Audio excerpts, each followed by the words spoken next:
नमस्कार दोस्तों, आप सभी का स्वागत है हमारे और एक नए यूट्यूब वीडियो में। आज का वीडियो का टॉपिक होने वाला है a brief description of Nostoc species. ये टॉपिक आपके बीएससी बॉटनी फर्स्ट सेमेस्टर का सिलेबस का पार्ट होने वाला है। तो शुरू करते हैं।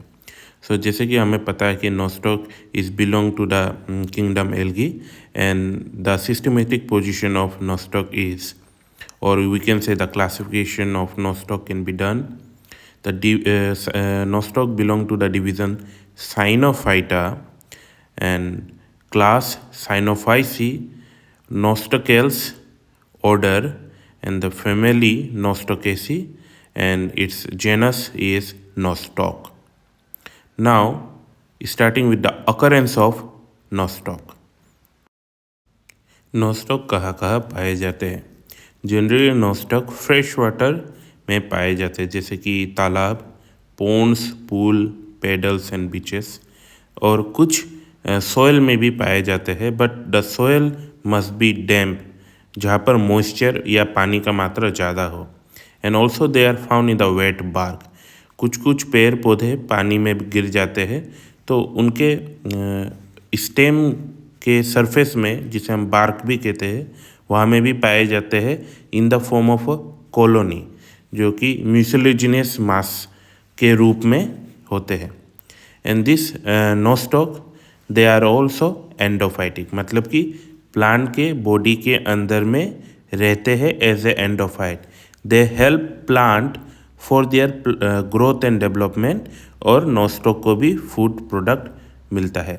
And also Nostoc agriculture field में भी दिखने को मिलता है, जहाँ पर वह एटमॉस्फेरिक नाइट्रोजन फिक्स कर कर सोयल का फर्टिलिटी बढ़ाने में सहाय करता है। Certain species of Nostoc they can be found in pedi field, so they also help in enhancing the agriculture fertility. Nostoc colony, तो बेसिकली नोस्टॉक जो होते हैं फिलामेंटस फॉर्म में पाए जाते हैं, और ये एक साथ बहुत सारे सेल मिलकर एक कॉलोनी भी बनाते हैं, जिसे हम नोस्टॉक कॉलोनी कहते हैं। Generally they are mucilaginous envelope, तो मिलके कुछ चिपचिपा पदार्थ बनाते हैं। और पहला जो कॉलोनी बनता है वो स्पेरिकल मतलब कि स्फेयर की तरह होता है, एक बॉल की तरह होता है। बट जब कॉलोनी बड़ा हो जाता है, then it is irregular in shape. तो दोस्तों, ये देख सकते हो ये इमेज, ये नोस्टॉक का कॉलोनी और सिंगल ट्राइकोम्स ऑफ नोस्टॉक। हम नोस्टॉक के ट्राइकोम्स को फिलामेंट भी कह सकते हैं, फिलामेंट्स। ये फिलामेंट या रस्सी आप कह सकते हो, रस्सी की तरह स्ट्रक्चर होता है। ये एक प्रकार का जो माला होता है, माला का एपरियंस दिखने को मिलता है, जिसे हम मोनिलोफॉर्म एपरियंस भी कहते हैं। नोस्टॉक का जो कॉलोनी बनता है, इसी प्रकार के फिलामेंट से बना होता है। And each filament is ensheathed by a mucilaginous sheet, जैसे कि मैंने कहा, चिपचिपे पदार्थ से ये ढका होता है। और ये फिलामेंट का लेंथ वेरी कर सकता है कॉलोनी में, किसी का बड़ा किसी का छोटा हो सकता है।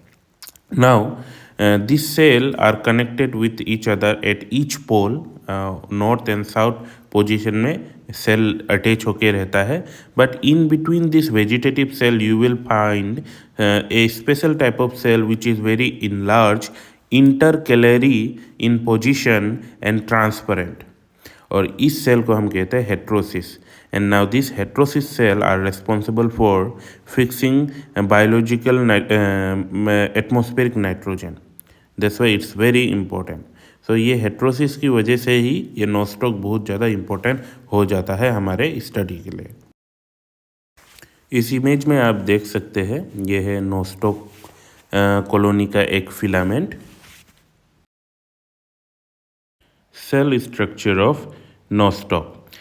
दोस्तों, जैसे कि पता है, नोस्टॉक प्लांट किंगडम के अंदर पाया जाता है। That's why their cell is protected with cell wall. And when we talk about their cell is generally divided into two regions.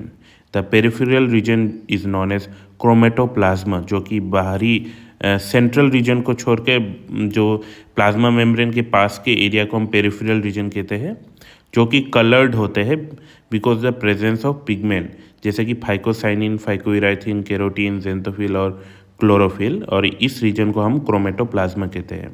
And in the central region is known as centroplasm, जहाँ पर reserve food material glycogen के form में पाए जाते हैं, और यहाँ पर आपका न्यूक्लियस पाया जाता है जो कि ट्रू नहीं होता, that means nuclear membrane is absent.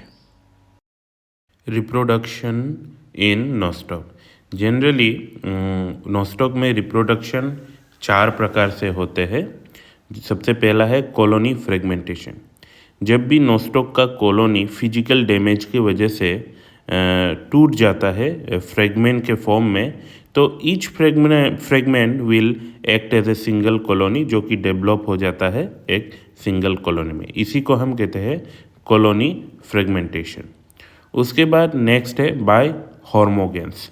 हॉर्मोगेन्स एक प्रकार का फ्रेगमेंट ही होता है कॉलोनी का, but it generally occurs because of Nostoc itself. ये फिजिकल डैमेज की वजह से नहीं होता।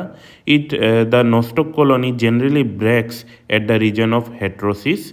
हेट्रोसिस की जगह में टूट जाता है। एज ए रिजल्ट छोटे छोटे फ्रेगमेंट बन जाते हैं। उसे हम कहते हैं हॉर्मोगोन्स। और ये hormogones later on it will grow which is covered by the gelatinous matrix and it will act as a single Nostoc colony.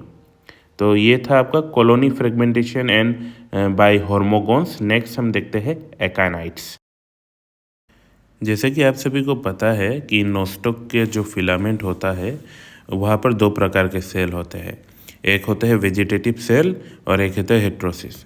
तो बेसिकली वेजिटेटिव सेल जब अनफेवरेबल कंडीशन होगा तो ये वेजिटेटिव सेल में huge amount of food store होना start हो जाता है to get rid of unfavourable condition. जब अनफेवरेबल कंडीशन चले जाए तो यही सेल बाद में जर्मिनेट होके एक नए नॉस्टॉक कॉलोनी का फॉर्मेशन करते हैं।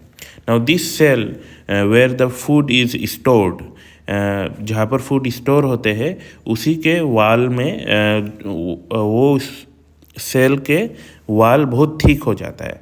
And this is a characteristic feature of akinetes. और यही वेजिटेटिव सेल को हम एकाइनाइट्स कहते हैं, जहाँ पर फूड स्टोर होता है अनफेवरेबल कंडीशन में और थिक वाल होता है। और later on when favourable condition came, this akinetes will germinate to give rise to a Nostoc colony.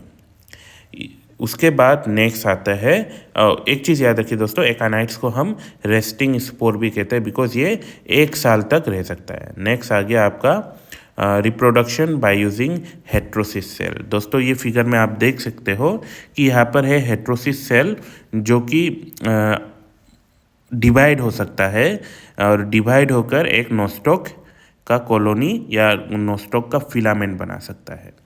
And in this way, first of all, the heterosis will divide into 2 cells, and this 2 cells will later on divide to form 4 cells, and this cell will be covered with a mucilaginous sheet, and it will act as a nostoc filament. तो दोस्तों यही था nostoc के बारे में, a brief description of nostoc. अगर आपको ये वीडियो अच्छा लगा हो और इन्फॉर्मेटिव लगा हो तो अपने दोस्तों के साथ शेयर कीजिए। अगर वीडियो में व्यूज़ ज़्यादा आए तो मुझे मोटिवेशन मिलती है और जल्द से जल्द वीडियो बनाने के लिए मिलते हैं और एक नई वीडियो में। तब तक के लिए बाय बाय।